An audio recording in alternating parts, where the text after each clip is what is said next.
The scriptures, right from Jewish thought, have given us disciplines around how to not to get or be given, but rather to receive what God has already given us by Christ, right?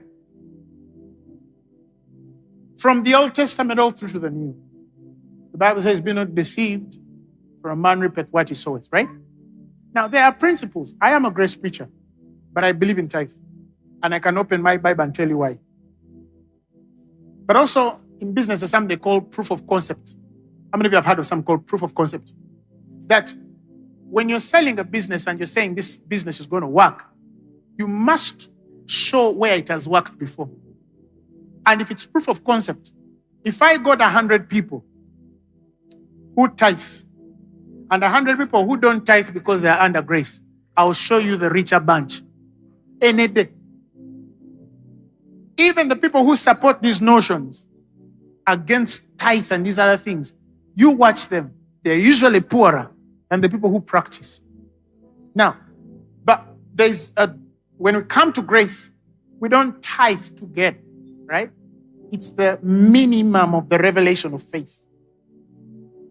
It's the minimum of the revelation of faith, because tithe was not a legal requirement. No, tithe was a revelation out of a man of faith. It was first revealed to a man of faith. Abraham gave Melchizedek, king of Salem. He brought forth bread and wine as he was a priest of the Most High. He was the first person we see giving a tenth. He didn't give it under a law.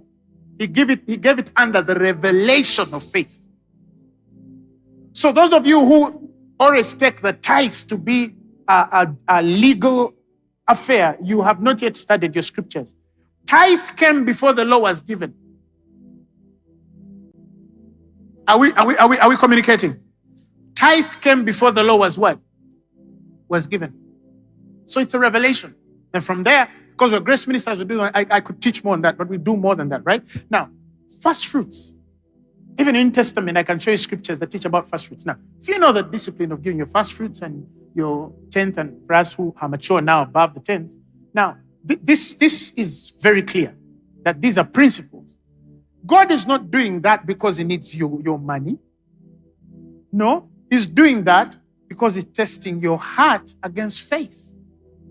Do you believe him as your provider, or this is your source? Now, if you're the kind of person who plays, you don't want to give these basic principles, you're telling God that the money I am keeping is my security. You're not my provider. If I give you this 10% or 20% of first fruit, what will I do the next month? This is my God. It's what's going to sustain me through. That is why for such people, God will allow the enemy to take away some things like their job. So tomorrow the person loses the job and God says, okay, now that you've lost the job, let us see whether you won't survive because the job is out. Seriously, if you're saying that, oh, I have a lot of debt, I have a lot of this, I have a lot of challenges, I cannot give, God says, okay, what if the enemy took away all of this? What if you didn't have this? Would you still survive? Answer me. You'd still survive. So if you'd still survive without it, what then would you, or who then would you ascribe faith to? What would you trust during that time when you don't have the money? Who would you trust? God, right? So that means God can come in where money is not, but where money is, you'd rather choose money. Are you seeing the problem? Are you seeing the challenge?